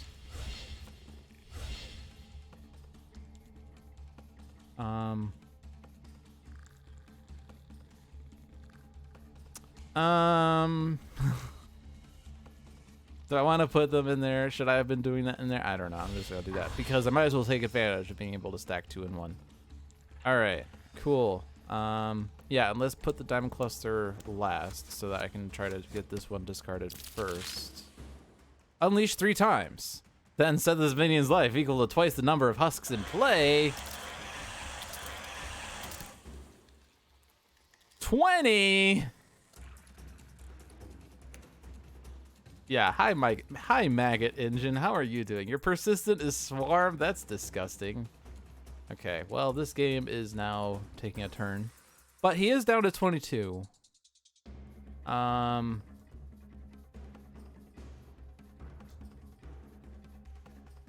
As long as he doesn't get 2 straight turns or something silly.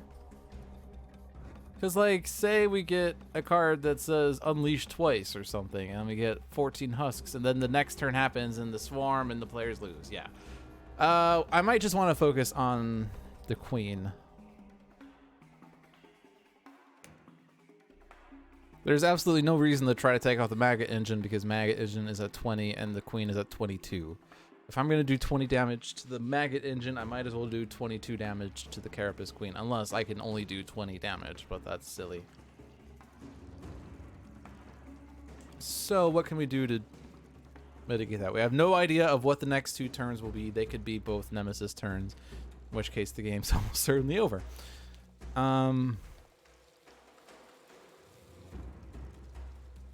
I mean, it's possible that Gravehold just takes 5 damage twice, and certainly Gravehold can survive that.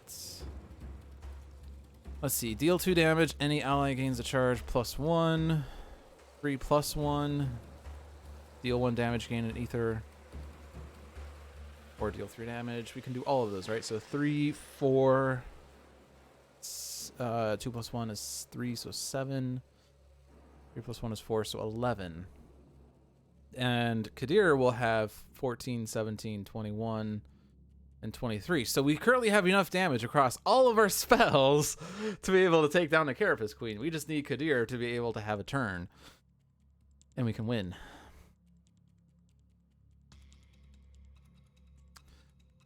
I don't think it's probably not worth trying to hit the husks at this point, because when the Maggot Engine swarms, like if I take down 4 husks, and then they swarm, we discard a prep spell, and we place 2 husks in the play, and then we're still in a crappy situation. If I do, like, I could do 3, 4, what was it, 7?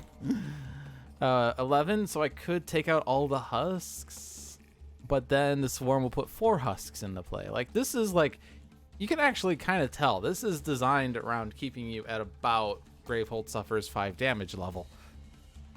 Because the lower swarm effects add husks. Less husks on tier 2. Tier 4, you discard a husk. And tier 5, you lose. So the game kind of wants you to be at the level where Gravehold suffers 5 damage, because it just naturally goes there.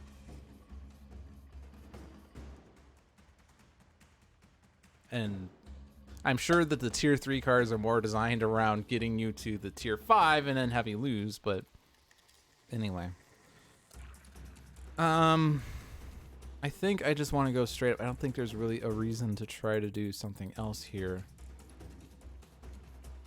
Like if I try to hold on to the lava tendrils, Does it really matter? I mean, I guess in case Brama gets another turn next turn, then I could do an extra damage with the lava tendrils, or 2 extra damage, because I only have 1 spark in hand, so there's kind of no reason to keep those.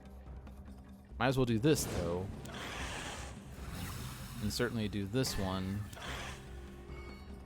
And then finish casting and do the damage to the Carapace Queen. Play all the gems!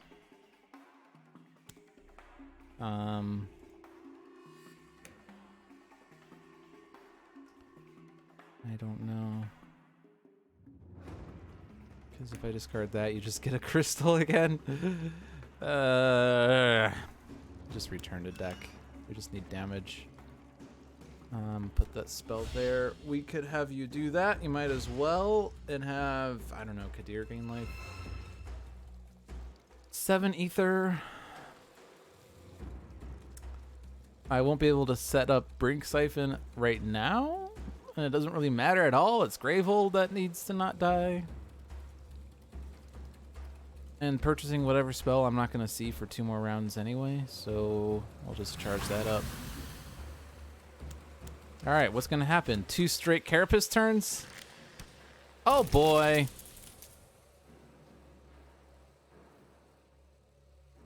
Honestly, that's not really bad. Okay, but we've won. We've won. We're good. Everything's good. We're all good. Okay. Damage. Damage. Damage. Did I miscalculate? Oh, no. Oh, yeah, because I left the things in there. Why did I leave the things in there? That was dumb. We didn't win. We're not guaranteed to win. Not just yet. But she can't have 2 straight turns anyway, so it's fine. Jum. Oh, we left that there for a reason, and I don't know why, but I'm just gonna leave it there. Leave that there. Is that ether gonna matter? I won't be able to afford charging fully, but yeah, let's just do that, and then charge that as much as we can, just in case that someday I can actually use it. Oh shit. Oh, because we. Okay.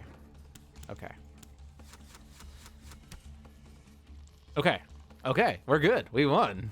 We won. Whew. That was scary. We got Breach Mage Adept, Breach Mage Leader, Breach Mage Leader. So, okay, so those are progress notifications.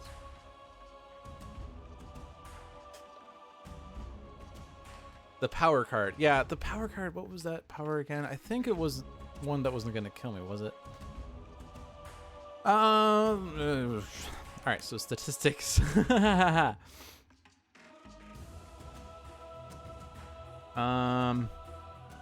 We have exhausted 1 time. We've used 9 abilities. Cool. All right. So let's take a look at that power card.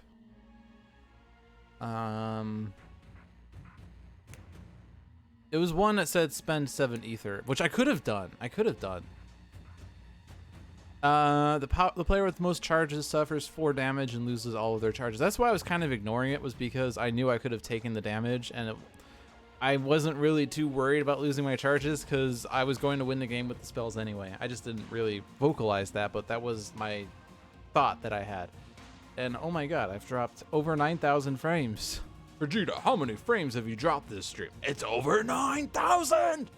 Yeah, I've dropped 2% of my frames. I don't know what's up. It's been like doing this thing where it's flickering between green and orange. I'm guessing it's been doing that all stream, which is unfortunate. Because it probably means that the broadcast has a bunch of bumps and blips and glitches and stuff. Thank you for bearing with me if it was a problem. I will get a local recording to Krista so the YouTube version is not affected. It's also possible that OBS is just exaggerating and that's not a problem, but I don't think it's, yeah. It's been doing this frequently, and I'm not really sure why.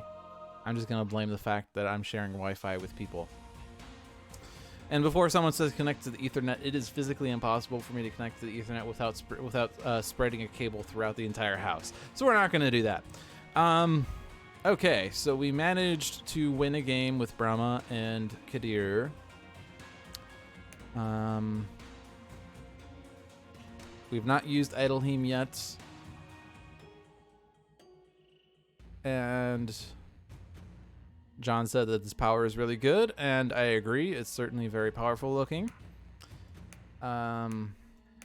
Lash, shuffle any player's turn order card into the turn order deck. That player suffers 1 damage. You may not choose the wild card turn order card, which is a thing in 3-player games. And that's interesting. This card, gain 1 ether, reveal top card of the turn order deck. You may place that card on the bottom or the top of the turn order deck. If you revealed a player turn order card, oh my gosh, you're just manipulating a turn order deck, aren't you?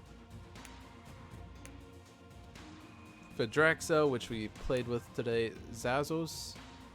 Allies collectively gain 4 charges, reveal the turn order deck, and return the revealed cards in any order. That is interesting. But it's allies. Allies means everyone that's not you, unless it's a single player game, in which case it's you. And that's actually kind of nice to be able to know the turn order entirely, unless you're at the end of the turn order, in which case it's not as useful. And in a single player game, it's not 100% as powerful, although you could basically use this almost every turn. Almost. That's interesting. And no, that spell. Reveal the top card of the turn order deck and then place it back on top of the turn order deck. If we revealed a player turn order card, deal 3 damage, otherwise deal 1 damage, which, I mean, okay, that makes his power a little more effective, I guess. Okay, and that's the end of the mages. Fun to use Zazos to give Mist 4 charges, so Mist can give someone 4 card draws, and this was actually a winning move for me once. Yeah. Any ally draws 4 cards? Yeah, because I haven't seen too many cards that allow you to draw more cards, which is probably because I've not played too many games, but, like, I mean, these cards,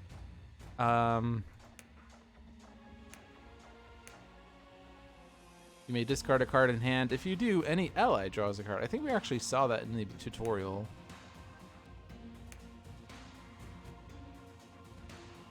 Oh, interesting. Also, I kind of like these full screen cards because the physical game, or not the physical game, the digital game, you certainly see the miniature cards way more often. I'm just kind of searching quickly for cards that say draw more.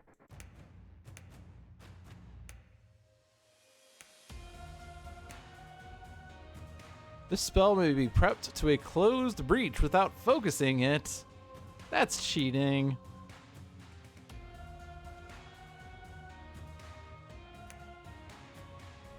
Wait. When you discard a gem, oh, to deal additional. Okay, I see.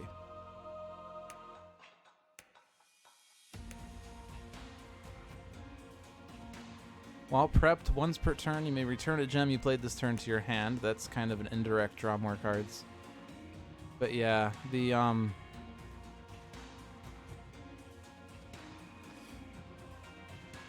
there aren't too many effects that involve drawing more cards. So at first, when I was looking at Mist's, was it Mist? At Mist's any ally draws 4 cards effect, I kind of was like, okay, that's cool, but like only 4 cards. But now I'm like, man, that's the only way of drawing cards in this game. That's powerful. TNA has a gem that costs 7 ether, and your goal in life is to discard 1 with Oblivion Swell.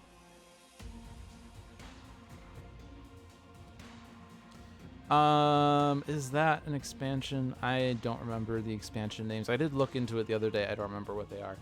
But anyway, I am really enjoying Aeon's End to this point. It's definitely a very fun game, and I can see all sorts of strategy. The New Age. Okay, that's what I thought. Or no, I thought it was an expansion. It's not that I thought it was the New Age. I just figured it was an expansion. Yeah, so I'm really excited that I am playing this game now. I probably could have played it in the early access and been good with it, but I've been putting it off for so long, but the digital release was a good incentive for me to actually get into it, and I'm glad that I did. And I'm dropping more frames, so it's just like it's a periodic thing. I don't know why. Like it happens sometimes when I stream, and I don't know why. Other times I stream and it's not periodic, so I don't know what the problem is. Well, anyway, thank you for watching. I hope you enjoyed my stream as always. Be sure to like, share, subscribe, and follow if you liked watching what you saw. Yeah, so Aeon's End is now available out of early access and will be released on tablets on Monday, so you can check that out on tablets if you don't have Steam. If you do have Steam, then you could already get the game. Be sure to support the developers, Handelabra, because they are producing excellent games, and their next project is Spirit Island, and everyone's excited for that. Sentinels of the Multiverse, and Bottom of the Ninth, and One Deck Dungeon, and Aeon's End, and Spirit Island, eventually, but not yet, are available on Steam. And the first 3 games are also available on iOS and Android, and Aeon's End will be there soon. Check out the other streams on this channel. We have Handelabra Live every Tuesday with John and sometimes Jeremy. We have Dolphin's Dive every Friday at 7 with me. Hello. We have On Deck every Saturday at 8 p.m. with Pirate Savvy and Dover. And we have Tales from the Archive with Another Let Down on Sunday at 7 p.m. I said Sunday. Do you ever have that thing where you start saying one word, realizing it's the wrong word, and then fix it to the right word, but it's kind of a weird hybrid of words, and you're not sure what you just said? I do that all the time. I also weirdly mix up words mid-sentence. It's kind of weird. I also mix up syllables mid-sentence. It's kind of weird. I tried to say frog bridge once, and it came out as brog fridge, and now that's a joke with some of my friends who say brog fridge, because it sounds so nice. But anyway, thanks for watching again. Yeah, and check out Aeon's End if you haven't already. But thanks for watching, everyone. Thanks for putting up with the drop frames if it was problematic. I do want to have better internet someday. We'll fix that. All right. Have a good night.